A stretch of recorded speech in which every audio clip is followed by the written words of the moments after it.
Nah ini diduga ini bisa bergerak sendiri ya. Tapi kita juga tidak mau mengambil apa-apa karena memang kita semata-mata eksplorasi ya. Tidak, jadi kita kembalikan saja ya. Bulu-bulu perindu ini memang di situ sini ya. Ya ini Mbak, kita juga tidak mau mengambil apa-apa, termasuk kemudian bulu perindu yang mungkin dimanfaatkan oleh sebagian kalangan atau warga ya.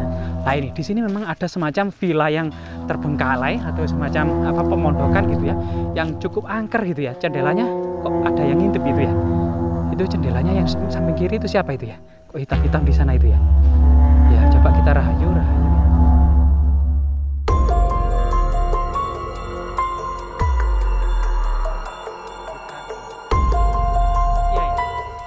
Saat ini kita memang berada di lereng dari Bukit Kerapyak ya.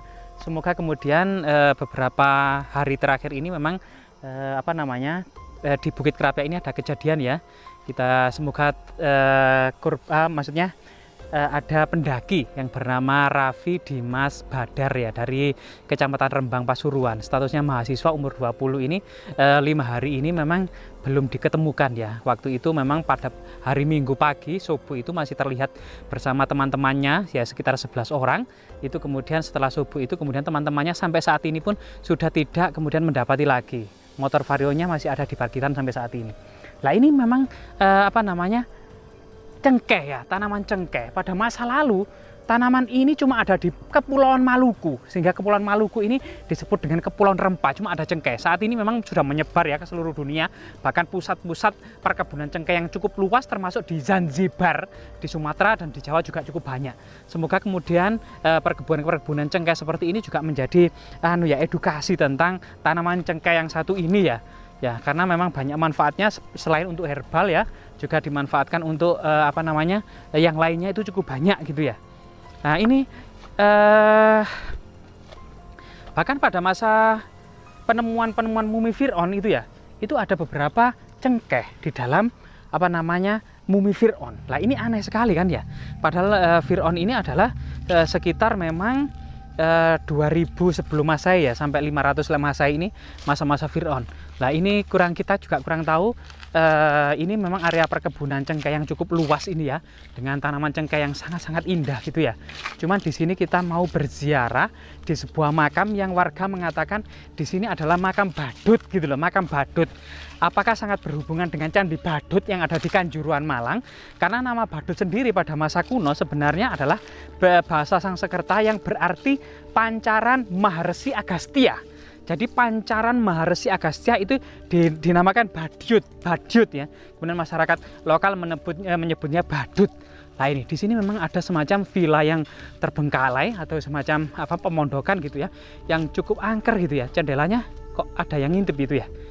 Itu jendelanya yang samping kiri itu siapa itu ya? Kok hitam-hitam di sana itu ya? Ya coba kita rahayu ya. Ke Mbah kita mohon izin. Kita sebenarnya coba mau menziarah karena di sini semacam ada situs bersejarah gitu ya, semacam makam keramat, cuma memang terdiri dari beberapa jejak purbakala, yaitu semacam umpak-umpak batu. Mari kita berziarah. Nah ini di bawah pohon sirsat ya, pohon sirsat yang cukup tua ini. Nah ini coba kita mulai berziarah, cukup terbengkalai tapi memang masih diziarahi oleh warga ya. Jadi rahayu. Mbah, permisi Mbah, nuwun sewu Mbah. Mbah, permisi Mbah. Permisi Mbah. Nah, ternyata persajian di Mbah Badut ini cukup unik dan cukup banyak ya. Ada kopi, ada teh, ada susu, ada air putih. Coba gini ya. Kita bicara Mbah. Nuwun sewu Mbah, amit. Jadi putunya kita ziarah. Karena generasi saat ini memang banyak yang melupakan, tetapi kita yakin nanti ke depannya situs-situs budaya ini pasti lestari dan juga banyak ya para peziarah. Rahayu. Khususan Mbah Badut ya, Bismillahirrahmanirrahim. Fatihah.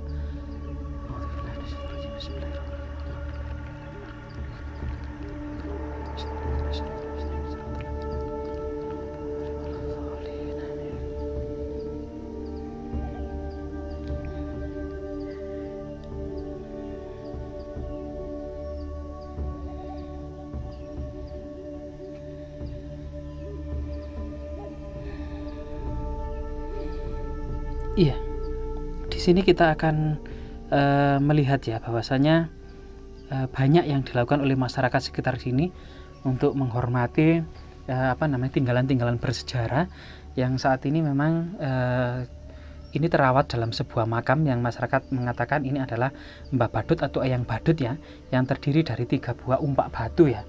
Umpak batu ini ada umpak batu yang dimana kemudian umpak batu ini bagian bawah ini berbentuk segi 4, tapi kemudian bagian atasnya ini berbentuk segi 8.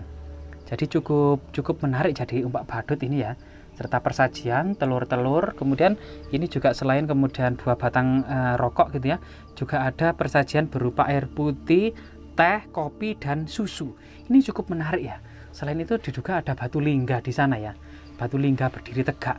Nah ini, jadi bentuk umpaknya yang tidak dibungkus kain putih yang cukup sakral dan cukup keramat dan cukup magis ini ya, ada 2 ini juga umpak ya.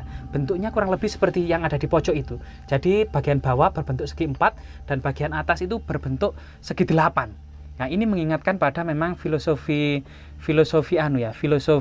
agama filosofi lingga pada masa peradaban kuno, di mana bagian bawah ini berbentuk segi 4 itu lingga, bagian tengah itu berbentuk kemudian segi 8, dan bagian ini penopang ya, penopang kayu kemungkinan berbentuk silindris. Nah, sebenarnya ada maknanya ya. Jadi dalam literatur kuno tentang lingga gitu ya, bagian bawah yang berbentuk segi 4 ini yang bernama bernama kaki lingga, atau yang bernama sebentar saya ingat lagi ya.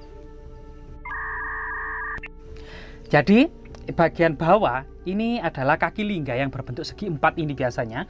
Segi 4 ini artinya adalah Siwa Baga. Artinya Brahma Baga, terbalik ya. Artinya Brahma Baga, yaitu berbentuk segi 4, artinya Brahma Baga, yaitu lambang penciptaan ya, Brahma Baga atau Dewa Brahma Baga. Yang segi 8, bagian tengah ini segi 8, ini adalah Wisnu Baga. Dan yang bagian silindris ini diduga kemudian tiang-tiang kayu berbentuk silindris gitu ya, yang dibuat silindris untuk menopang kayu gitu ya, penopang bangunan kuno semacam mandapa pada masa kuno ya, yang itu merupakan di bawahnya kemungkinan ada sebuah arca atau prasasti atau tempat suci gitu ya, itu berbentuk silindris yang bernama Siwa Baga. Nah ini artinya memang pada bangunan kuno selain kemudian mempertimbangkan aspek-aspek teknis strategis, juga mempertimbangkan lokasi-lokasi magis dan sakral. Itu juga pada masa kuno memang seperti itu ya, pertimbangan orang Jawa pada masa kuno itu memang semata-mata mendirikan bangunan dari hari, dari lokasi gitu ya, dari pasaran, itu semua mempertimbangkan itu. Selain kemudian teknis dan strategis dari sebuah bangunan itu sendiri, juga kemudian adalah kondisi magis dan sakral itu juga diperhatikan pada masa kuno itu. Jadi pertimbangannya banyak ya. Jadi semoga kemudian situs-situs seperti ini itu tetap lestari ya. Jas merah jangan sekali-kali melupakan sejarah. Jadi Mbak, kita permisi dulu karena kita memang cuma eksplorasi stasowan sebentar Mbak. Ya rahayu. Semoga kemudian situs-situs seperti ini tetap kemudian dilestarikan gitu ya. Coba kita tidak sengaja kita menemukan semacam bulu perindu ya. Jadi ini banyak bulu perindu ya ini ya. Nah ini, apakah ini bulu perindu ya? Ini kok bisa bergerak sendiri itu ya? Lah, ini semacam ada bulu perindu gitu ya. Karena ini diduga ini bisa bergerak sendiri ya. Tapi kita juga tidak mau mengambil apa-apa karena memang kita semata-mata eksplorasi ya. Tidak, jadi kita kembalikan saja ya. Bulu-bulu perindu ini memang di situs ini ya. Ya ini Mbak, kita juga tidak mau mengambil apa-apa, termasuk kemudian bulu perindu yang mungkin dimanfaatkan oleh sebagian kalangan atau warga ya.